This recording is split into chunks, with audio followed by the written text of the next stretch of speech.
भारत माता की। गर्मी बड़ी अंदर है ना,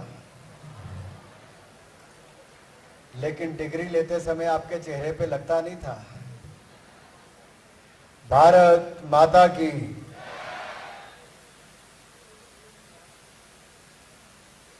मंच पर उपस्थित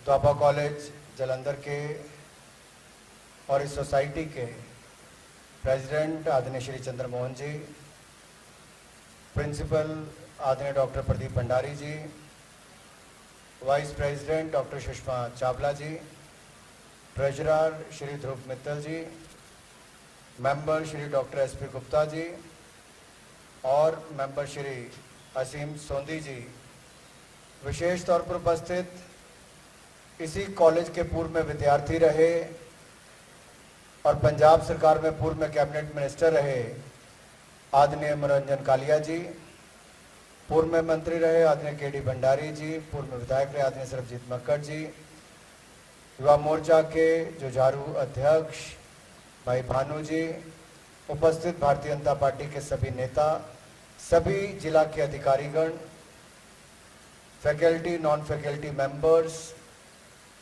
मेरे प्रिय विद्यार्थियों और मीडिया से आए हुए मेरे प्रिय मित्रों, मैं सबसे पहले तो अपनी ओर से इस सभागार में उपस्थित उन सभी विद्यार्थियों को जिनको आज पोस्ट ग्रेजुएट या ग्रेजुएट की डिग्री से सम्मानित किया गया है, उनको बहुत बहुत बधाई और बहुत बहुत शुभकामनाएं देता हूं। मैं चाहता हूं कि जिन लोगों को आज डिग्रीज मिली है उनको भी, और जो पिछले 3 घंटे से गर्मी में बैठकर भी डिग्री का इंतजार कर रहे थे उनके लिए भी एक बार जोरदार तालियां सब अपनी तरफ से बजा दें।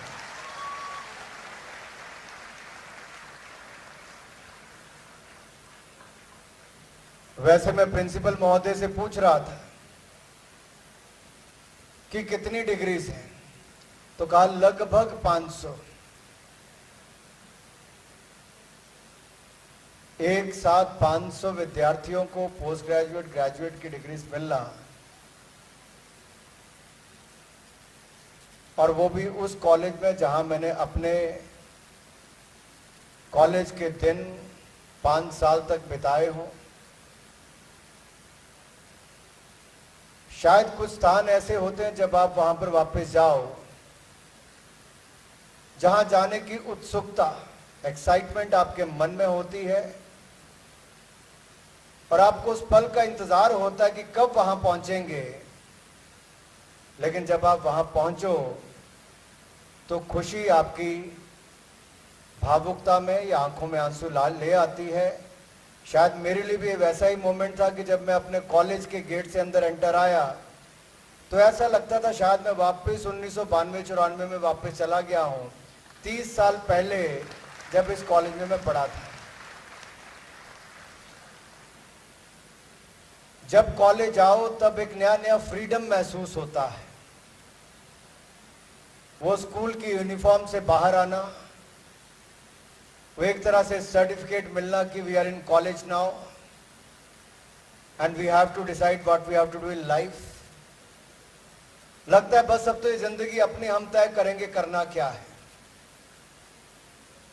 और सही मायने में यहां आकर आपको ही तय करना होता है कि किस रास्ते को आपने चुनना है। अच्छी संगत में जाएंगे तो ठीक दिशा में निकल जाएंगे, थोड़ी सी गलती हुई, खराब दिशा ले ली तो कई बार वापस लौटने का अवसर ही नहीं मिलता है। लेकिन मैं आज जब आप लोग डिग्री लेने ऊपर आ रहे थे, मैं बीच बीच में आपसे पूछ रहा था कौन क्या करता है। किसी ने कहा मैं पोर्टल अपना चलाता हूं, किसी ने कहा मैं हिंदुस्तान टाइम्स के लिए काम करता हूं, किसी ने कहा दैनिक सवेरा के लिए काम करता हूं, किसी ने कहा मैं कंपनी के लिए सोर्सिंग करता हूं, इंग्लैंड से स्पेशली वापस आया हूं। एक युवती ने खड़ा होकर कहा मैं साउथ अमेरिका में काम करती हूं, लेकिन मैं अपनी डिग्री लेने के लिए आई हूं। ये अपने आप में दिखाता है कि आपके लिए आज का दिन कितना महत्वपूर्ण है। आज कोई अलग अलग स्थानों पर है, कोई बड़ी कंपनी के साथ काम कर रहा है तो कोई एंटरप्रेन्योर है, किसी ने अपना व्यापार आज शुरू किया है तो कल किसी का नाम बहुत सफल व्यापारियों के बीच में आएगा।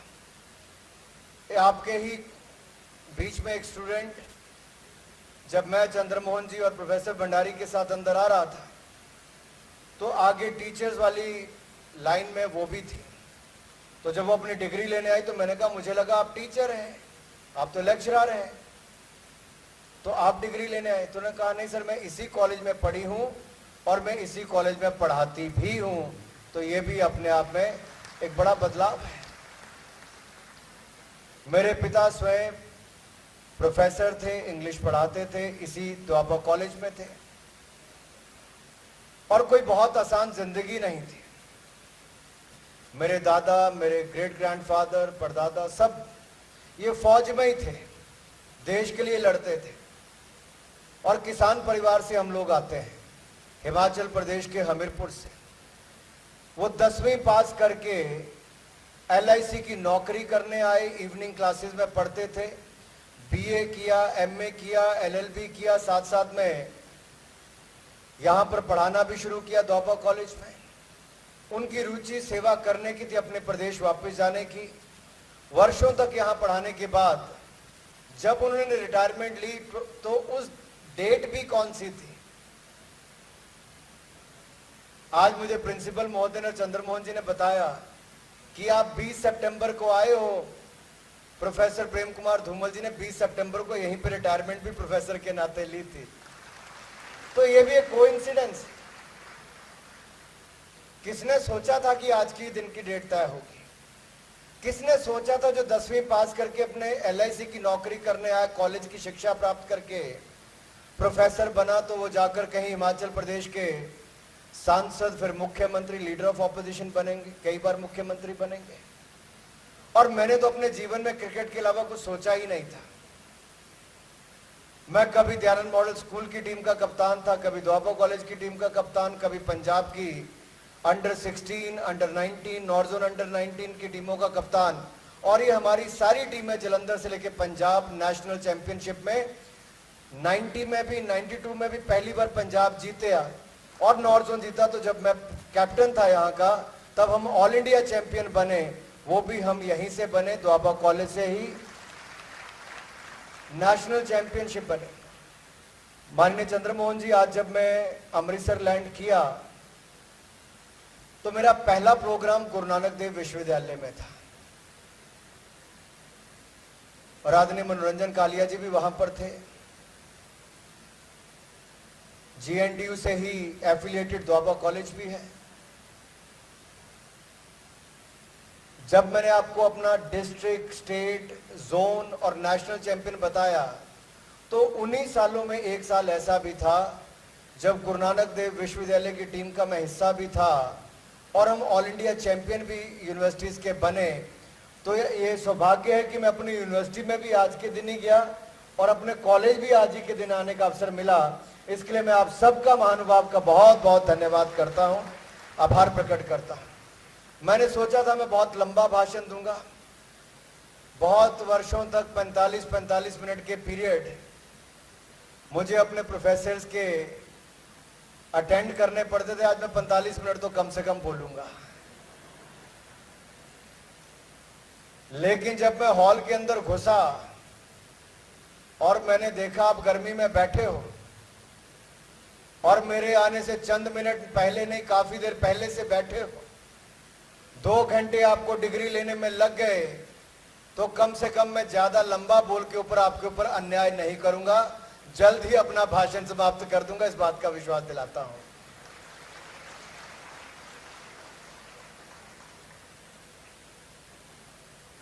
We feel so safe and secure, we feel so comfortable, we feel so familiar and a part of a family when we are within the 4 walls of this compound. Because the professors, the teachers, the non-teaching staff, everyone is here to look after you, to guide you, to tell you what you do in life, to teach you, to make you secure good marks. When you achieve something, it is not only your achievement, it is the achievement of your family and of your larger family, which is the Dwaba College Jalandhar. And I'm sure all of them will be very proud sitting on the stage and in this in this auditorium, what you have achieved so far and what are you going to achieve in the future. And I'm very sure you're going to make your family proud and you're going to make your country proud. I'm very sure about that.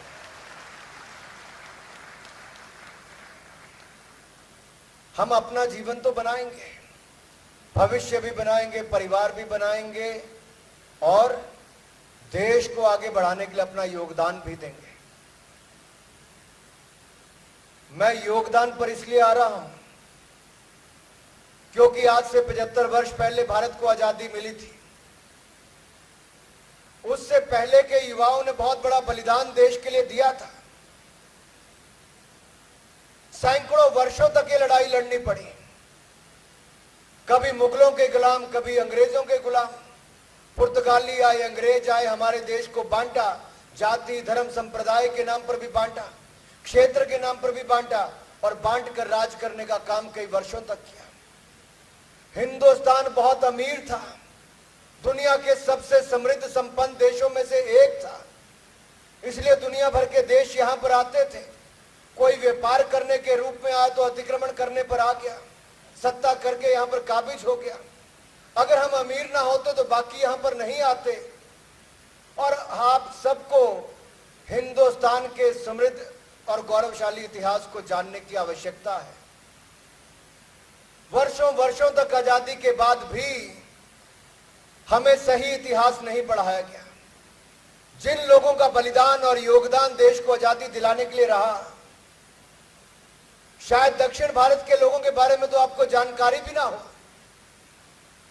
पश्चिम से लेकर उत्तर पूर्व से लेकर हमारी text book तक कितना पढ़ाया गया, बहुत कम सीमा में पढ़ाया गया। हजारों साल पुराना हमारा गौरवशाली इतिहास, आखिर ये किसके ऊपर जिम्मेदारी है बताने की? कम से कम आजादी के बाद तो वो प्रयास किया गया होता कि हमें सही इतिहास पढ़ाया गया होता। लेकिन आज मैं कह सकता हूं कि मैंने सूचना प्रसारण मंत्री बनने के बाद एक प्रयास किया है। स्वराज सीरियल के माध्यम से शुरू में हम लोग 75 एपिसोड बना रहे हैं, जिनमें से लगभग 6-7 एपिसोड अब तक दिखाई जा चुकी हैं। हर सैटरडे और संडे को इसका टेलीकास्ट होता है। संडे को नया एपिसोड आता है और सैटरडे को रिपीट टेलीकास्ट होता है रात को 9 बजे डीडी नेशनल पर। आप कृपया करके इसको स्वयं और अपने परिवार और अपने बच्चों को, अपने भाई बहनों को दिखाने की शुरुआत करें। ये 30 से 40 मिनट आपके होंगे, लेकिन आपको बहुत कुछ जानने का अवसर मिलेगा जो आपको टेक्स्ट बुक में नहीं पढ़ाया गया। हमने बहुत शोध करने के बाद पिछले 1-1.5 वर्ष में कोविड काल में भी इसको बनाने का प्रयास किया, ताकि आजादी के 75वें वर्ष में मैं अपने डिपार्टमेंट की ओर से देश को कुछ दे सकूं। नरेंद्र मोदी जी के नेतृत्व में स्वराज सीरियल हम लेकर आए हैं, जो भारत के गौरवशाली इतिहास को आज की पीढ़ी और आने वाली पीढ़ियों को भारत में और जानकारी देता रहेगा और उनको एंटरटेन भी करता रहेगा। आपको केवल डीडी नेशनल स्विच ऑन करके संडे को रात को 9 बजे और सैटरडे को रात को 9 बजे देखना है। आप कल्पना करेंगे, आपने कल्पना भी कभी नहीं की होगी कि ऐसा भी हमारे देश में हुआ है। ऐसी भी नारी शक्ति ने करके दिखाया है। अगर बाहर कोई बैठा होगा उसको पता ही नहीं होगा कि आज 476 में से लड़कों से ज्यादा लड़कियां थी जिनको डिग्री आज इस मंच पर मिली है। ये नए भारत की तस्वीर है जहां महिला शक्ति आगे बढ़कर ये कर रही है। और ये केएमवी कॉलेज की बात नहीं, ये एचएमवी कॉलेज की बात नहीं जो वुमेन के लिए है। ये मैं द्वाबा कॉलेज की बात कर रहा हूं। ये भारत के हर स्कूल में, हर कॉलेज में ये देखने को मिलता है जहां पर बेटियां बेटों से आगे निकल रही हैं। अगर मैं इस साल के खेलो इंडिया यूथ गेम्स की बात करूं तो उसमें भी 12 नए नेशनल रिकॉर्ड बने और उन 12 में से 11 नए नेशनल रिकॉर्ड हिंदुस्तान की बेटियों ने बनाने का काम किया है। ये भी बहुत बड़ी बात है। अगर किसी ने 2 Olympic medal back to back जीते तो किसने जीते? पीवी सिंधु ने जीता, रियो ओलंपिक्स में भी और टोक्यो ओलंपिक्स में भी जीता है। अगर हमें टोक्यो में पहला मेडल किसी ने जिताया तो मीराबाई चानू ने जिताया और कॉमनवेल्थ गेम में भी पहला गोल्ड मेडल मीराबाई चानू ने जिताने का काम किया, जो मणिपुर से भारत की एक बेटी है। जब मैं नए भारत की बात करता हूं तो नए भारत में न्यू एजुकेशन पॉलिसी की बात भी अवश्य करूंगा। 34 साल पहले हमारी पिछली एजुकेशन पॉलिसी आई थी। 34 वर्षों में देश में बहुत कुछ बदल गया। 2 पीढ़ियां से ज्यादा आ भी गई, लेकिन नई एजुकेशन पॉलिसी नहीं आई। मोदी जी के नेतृत्व में ना केवल नई एजुकेशन पॉलिसी आई है, बल्कि मातृभाषा को बल देने के लिए लोकल रीजनल लैंग्वेजेस को बल देकर इसको एक ऐसी पॉलिसी लेकर आए हैं जिसका शायद ही देश में किसी ने विरोध किया हो। हर तरफ से स्वागत स्वागत और स्वागत हुआ है, तो भारत की न्यू एजुकेशन पॉलिसी का हुआ है। हम समग्र शिक्षा पर और आपके स्किल्स और एजुकेशन दोनों पर उस पर फोकस कर रहे हैं। स्पोर्ट्स इसका हिस्सा है, रीजनल लैंग्वेज लोकल लैंग्वेज इसका एक हिस्सा है। जो लोग कहते थे कि भाषा के नाम पर बांटने का प्रयास होगा, ऐसा नहीं है। आज के चुनौती भरे भारत में सबसे बड़ी बात यह है कि आज जो आप हाथ में डिग्री लेकर जाओगे, do you think this degree can make you employable? Whether you are graduate, postgraduate, or you are holding multiple degrees, or you may be a doctorate.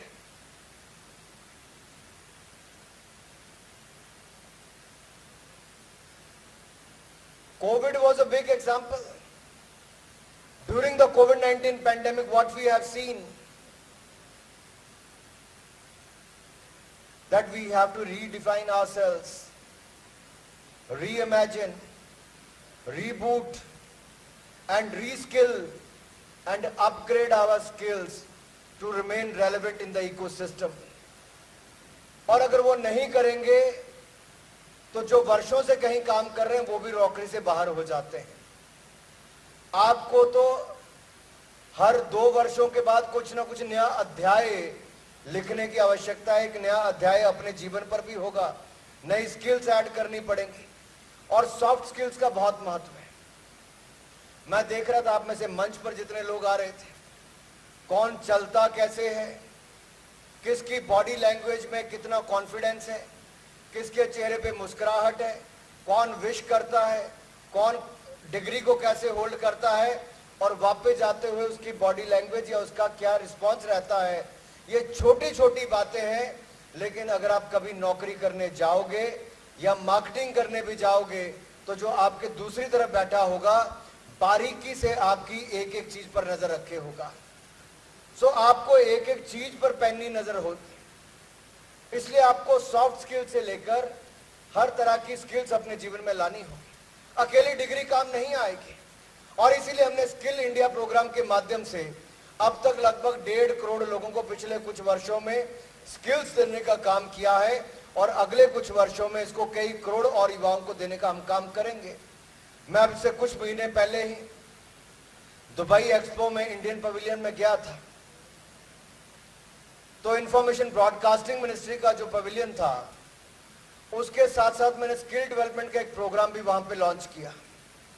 Hindustan से 30,000 लोगों को अलग अलग क्षेत्रों में स्किल्स प्रदान करके केवल दुबई में नौकरी मिलने के अवसर हैं, ये हमने लॉन्च भी कर दिया और ये अगले 1 साल के अंदर 30,000 लोगों को हम दुबई में एम्प्लॉय करेंगे।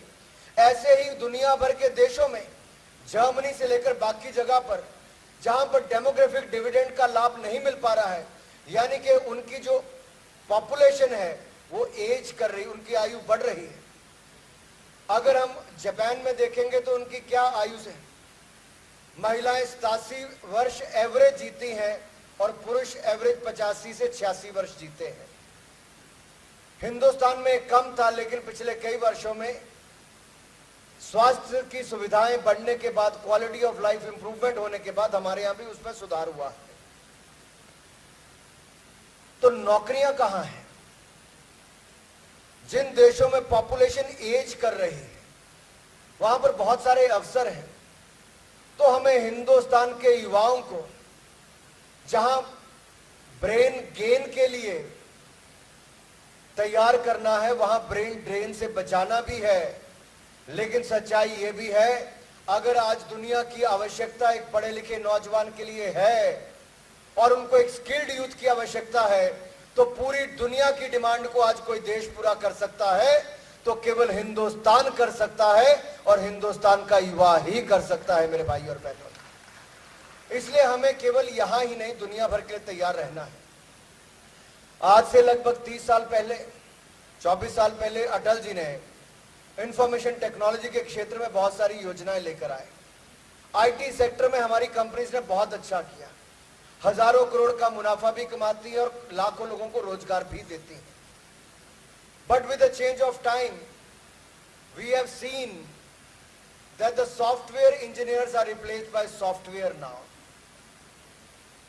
जो काम पहले आप लोग बैठकर मैन्युअली वहां पर कंप्यूटर पर करते थे, आज वो 200 ऐसे सॉफ्टवेयर इंजीनियर का काम एक सॉफ्टवेयर ही कर देता है। तो आप कल्पना कीजिए भविष्य में आर्टिफिशियल इंटेलिजेंस के आने के बाद, मशीन लर्निंग, इन सब के आने के बाद, रोबोटिक साइंस के बाद इसको क्या होने वाला है। ऐसा नहीं कि नौकरियां कम होंगी, नौकरी जिन क्षेत्र में मिलती थी उससे बदल जाएगा। पर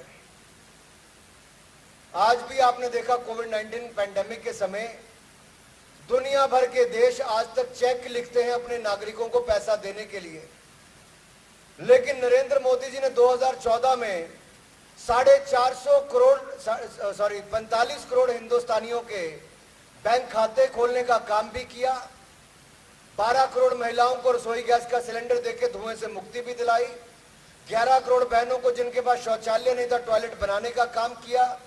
हर गांव को, हर घर को बिजली भी दी। एलईडी के बल्ब देके बिजली की खपत को भी कम किया।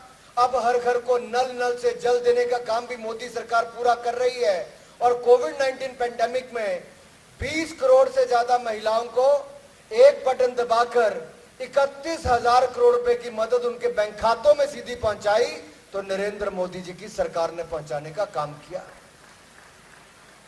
लेकिन उस समय क्या कोई बैंक जाता था? लोग अपने मोबाइल फोन से पेमेंट करते हैं। दुनिया के बहुत कम देशों में भारत ने लीपफ्रॉग किया डिजिटल पेमेंट्स की ओर। कॉइन से दुनिया पेपर करेंसी की ओर आई, फिर प्लास्टिक करेंसी की ओर आई। हिंदुस्तान कॉइन से, पेपर करेंसी से सीधा डिजिटल पेमेंट की ओर गया है। और आज यूपीआई भीम दुनिया भर के लिए एक बहुत बड़ा उदाहरण बना है। आज अमेरिका जैसा देश भी कहता है डिजिटल पेमेंट्स में अगर किसी से सीखना है तो हिंदुस्तान से सीखो, जहां एक रेडी वाले से लेकर, एक चाय वाले से लेकर एक सब्जी बेचने वाला भी आपके फोन से पेमेंट रिसीव कर सकता है और फोन से पेमेंट दे सकता है। ये हिंदुस्तान ने ही करके दिखाया है मेरे भाई और बहनों। इसलिए बहुत कुछ हो सकता है, लेकिन हम एक सोच के साथ बंधे हुए हैं। मैं आपको उदाहरण के तौर पर बताना चाहता हूं। एक बार आप जैसे नौजवान पैदल रास्ते में जा रहे थे तो उन्होंने देखा एक विशाल हाथी एक रस्सी से बंधा हुआ है। तो नौजवान आपस में बात करने लगे, इतना बड़ा हाथी एक रस्सी के साथ कैसे बंध गया, ये तो तोड़ के कभी चला जाएगा। तो साथ में खड़ा जो हाथी को देखता है उसको उनसे पूछा कि इतना बड़ा हाथी अपनी रस्सी तोड़वाता क्यों नहीं है। वो कहते जब ये बचपन में बालक होता है, छोटा होता है, तब हम जिस रस्सी से इसको बांधते हैं तब ये छुड़वा नहीं पाता, और बड़े होते होते इसके दिमाग में वही रहता है कि मैं तो रस्सी के साथ बंधा हूं, मैं इसको तोड़ नहीं सकता। हम भी अपने जीवन में कई बार फेल हो जाते हैं, कोई गलती करते तो लगता अब नहीं हो पाएगा। हम उस सोच के साथ बन जाते हैं, हम वहीं पे टिक जाते हैं, स्थिर हो जाते हैं। हमें इस रूढ़िवादी सोच से बाहर निकलना होगा। जैसे वो हाथी उस रस्सी को तोड़कर इंडिपेंडेंट हो सकता था, आजाद हो सकता था, आप भी कहीं विफलता पाई हो, कहीं पर आप फेल हो गए हो, उस सोच को एक बार पीछे छोड़ दीजिए और नई सोच के साथ, आजाद मन के साथ, आजाद सोच के साथ अपने लिए नया भविष्य बनाने के लिए आगे निकल जाइए। देश और दुनिया आपका इंतजार कर रही है और मुझे पूर्ण विश्वास है आप अपना योगदान देने में कहीं कमी नहीं छोड़ेंगे। लेकिन अपने लिए ही नहीं, इस देश के लिए भी जीना होगा मेरे भाई और बहनों। 15 अगस्त को मोदी जी ने कहा लाल किले की प्राचीर से कि 5 प्राणों की बात कही, पहला कहा हमें गुलामी की मानसिकता से निकलना होगा, हमें गुलामी की सोच से बाहर निकलना है। दूसरा कहा अपने गौरवशाली इतिहास पर हमें गर्व करना है कि हम किस देश से आते हैं जो सोने की चिड़िया कहलाता था, जो दुनिया भर में अखंड भारत था, जिसकी तूती बोलती थी, हमें वहां पर जाना है। हमें विकसित भारत को बनाना है, यह तीसरा प्रण है। चौथा एकता और एकजुटता के साथ राष्ट्र निर्माण करना है। और पांचवा हर नागरिक को अपना कर्तव्य पालन करना है। और मैं कर्तव्य पर इसलिए आ रहा हूं कि आप अपने अधिकारों की बात तो बार बार करेंगे, लेकिन आपको अपनी जिम्मेदारी भी निभानी होगी। Let's not talk about our rights, but let us also do our duties and our responsibilities. ये अगर देश तभी आगे बढ़ेगा। ये जो अमृत काल की हम बात करते हैं कि अगले 25 वर्ष में देश को किस दिशा में लेकर जाना है, आप सोचिए, आज से 8 साल पहले भारत की अर्थव्यवस्था 11वें नंबर की थी, इकॉनमी 11वें नंबर की थी। मात्र 8 वर्षों में मोदी जी की मेहनत और प्रयासों के कारण देश के उद्यमी, व्यापारी, महिला से लेकर मजदूरों तक भारत को आगे बढ़ाने के लिए जो प्रयास किए हैं, हमने 11वें नंबर से छलांग लगाकर जिस देश ने हमारे ऊपर 200 साल राज किया, इंग्लैंड ने, हमने उनको पछाड़ दिया है। और अब भारत 5वें नंबर की अर्थव्यवस्था, 5th लार्जेस्ट इकोनॉमी दुनिया में बन गई है, 5th लार्जेस्ट इकोनॉमी। और वो भी उस साल में जब हम 75वें साल में खड़े हैं। 200 साल की गुलामी अंग्रेजों की, 600 साल की मुगलों की, उसके बाद भी हम यहां पर पहुंचे हैं। अनुच्छेद 370-35 से सदा सदा के लिए मुक्ति पाली है। मुस्लिम बहनों को ट्रिपल तलाक से निजात दिला दी है। भव्य राम मंदिर का निर्माण हमने कहा था अगले साल बनकर पूरा हो जाएगा, काशी विश्वनाथ भी बन गया है। और इस देश में सबका साथ, सबका विकास, सबका विश्वास और सबका प्रयास मूल मंत्र के साथ देश आगे बढ़ रहा है। लेकिन अमृत काल में आपको क्या करना है? आपको इन 5 प्राणों पर पूर्ण निष्ठा के साथ राष्ट्र निर्माण में अपना योगदान देना होगा। मैं विश्वास रखता हूं कि आप अपना योगदान देंगे और मुझे पूर्ण विश्वास है हम अगले 25 वर्षों में अपने भारत को जिस स्थान पर वो पहले था, जैसा हमारा देश सोने की चिड़िया था, देश महान था, हम फिर भारत को महान बनाएंगे। भारत को आगे ले जाने का हर संभव प्रयास करेंगे। मेरे भाई और बहनों, आप में से कौन कौन देश को आगे बढ़ाने के लिए तैयार है, अपना योगदान देने के लिए तैयार है? जिसका आधा हाथ ऊपर है, मैं समझ गया, वो आधा हाथ यानी कि वीजा लगवा के बाहर जाएगा। जिसका थोड़ा हाथ और ऊपर हो गया यानी कि उसने मन थोड़ा पक्का कर लिया है। लेकिन जिसने दृढ़ निश्चय कर लिया कि भारत को आगे बढ़ाना ही है और आपके योगदान के साथ ही आगे बढ़ेगा, तो मेरे साथ इतनी आवाज जाए कि पूरे जलंधर में गुंजे, बोले भारत माता की। जिसका हाथ ऊपर नहीं हुआ, इसका मतलब उसकी आवाज भी नहीं आई। तो जो कैमरे वाले मेरी तरफ कैमरा करने की बजाय कैमरा पीछे कर ले, ताकि घर वालों को पता हो जिस कॉलेज में आज 5 घंटे लगाकर आए हैं, वो अपने जीवन के अगले 25 साल देश के लिए कितने समर्पित करने वाले हैं। भारत माता की। अभी भी कईयों के हाथ खड़े नहीं हुए। किसी को मजबूरी में लगाने की जरूरत नहीं है। जिस देश में आप रहते हो और जिस कॉलेज में पढ़ते हो, इसकी 50% से ज्यादा फीस सरकार के द्वारा कॉलेज को बजट में रूप में आती है, ताकि आपके परिवार को जेब से पैसा खर्च ना करना पड़ेगा, आपको अच्छी शिक्षा मिले और साथ ही साथ आप आगे बढ़े, इसलिए आपके लिए विकास करते हैं। आपको तो केवल अपना योगदान करना है। तो बोले भारत माता की। थोड़ी बात ज्यादा निकली कि नहीं निकली? आप थोड़ा इतना ध्यान दीजिए कि यहां से आए, बिल्कुल फ्रॉम योर बेली। भारत माता की, भारत माता की, भारत माता की। वंदे वंदे वंदे वंदे। बहुत बहुत धन्यवाद।